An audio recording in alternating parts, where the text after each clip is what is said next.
E aí, bora falar de uma coisa que está no nosso dia a dia, mas que a gente raramente para pensar: o teste de software.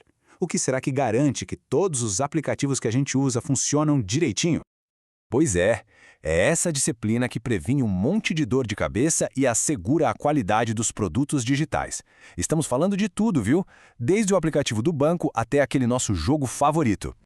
O nosso caminho hoje vai ser bem direto. A gente vai começar com os princípios básicos, depois vamos entrar na mentalidade de quem testa, entender os níveis e a famosa pirâmide, e fechar com as ferramentas que se tem na mão para fazer isso acontecer. Então, vamos lá.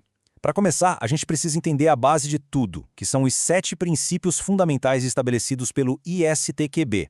Pensa neles como as regras de ouro da área. Nós vamos focar aqui naqueles que causam mais impacto no dia a dia. Olha que interessante este primeiro ponto. Testar um software não serve para dizer, pronto, não tem nenhum bug. Isso é basicamente impossível. O verdadeiro objetivo é achar os defeitos que existem para a gente poder diminuir os riscos e deixar o programa mais confiável e previsível. Pensa só, testar absolutamente tudo é humanamente impossível. Imagina um simples aplicativo de voo. As combinações de origem, destino, data, passageiros... Nossa, seriam milhões de testes. Então o que se faz? A gente foca onde o risco é maior. É pura estratégia. E aqui tem uma outra sacada. Os defeitos adoram andar em bando. É o famoso princípio de Pareto. Geralmente, uma parte bem pequena do código é responsável pela maioria dos problemas. Saber disso, claro, ajuda a focar a energia e os recursos no lugar certo. E este gráfico aqui mostra isso perfeitamente. É a famosa regra 80-20. Cerca de 80% dos problemas estão escondidos em apenas 20% do sistema. É por isso que o foco estratégico é tão, mas tão importante. Agora, essa analogia do pesticida é genial. Pensa assim, se você usa o mesmo veneno sempre, uma hora os insetos criam resistência, certo? Com software é a mesma coisa. Se a gente repete os mesmos testes sem parar, eles perdem a eficácia.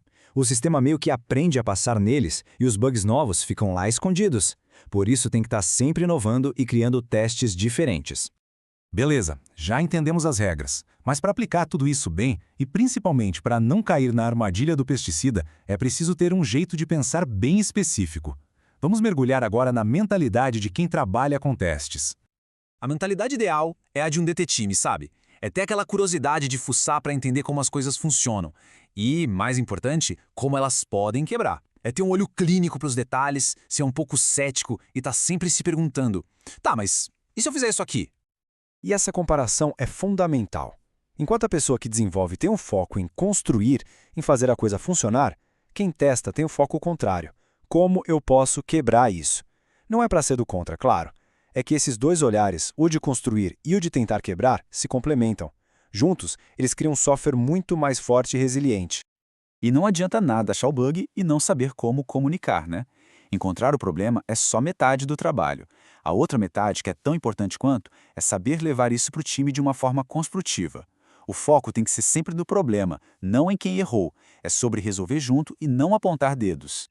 Certo, já temos os princípios, já temos a mentalidade, agora como isso tudo se organiza na prática. Vamos ver a estrutura, os níveis e como o processo de teste é organizado. Tudo começa no nível mais básico, o teste de componente, que todo mundo conhece como o teste unitário. Pensa que o software é uma casa. O teste unitário é como testar cada tijolo, um por um, para ter certeza que ele não tem nenhuma rachadura antes de ser colocado na parede. Ok, os tijolos estão bons. O próximo passo é o teste de integração. Agora a gente vai ver se a argamassa que junta os tijolos está funcionando bem. Ou seja, a gente testa se as diferentes partes do software conversam entre si do jeito certo, se os dados passam de um lado para o outro sem nenhum problema. E finalmente chegamos no teste de sistema. A casa está pronta. Agora a gente vai testar a casa inteira. Abrir as portas, ligar as luzes, usar o chuveiro. Aqui a gente avalia o sistema completo, simulando exatamente o que uma pessoa faria ao usá-lo no seu dia a dia. E para organizar esses níveis, existe uma estratégia visual muito famosa, a pirâmide de testes. A ideia é simples e genial. A base da pirâmide é larga, cheia de testes unitários, que são rápidos e baratos de fazer. Conforme a gente sobe, os testes ficam mais complexos e em menor quantidade. No meio, os de integração e lá no topo, bem poucos, os testes de ponta a ponta. É o jeito mais eficiente de organizar o trabalho. Mas é claro que o mundo da tecnologia não para, né? A pirâmide clássica foi só o começo. Hoje em dia, dependendo do projeto, a gente vê outras formas como o diamante ou o troféu de testes. Isso só mostra que não existe uma fórmula mágica. A melhor estratégia é sempre aquela que se adapta à realidade do software que está sendo construído.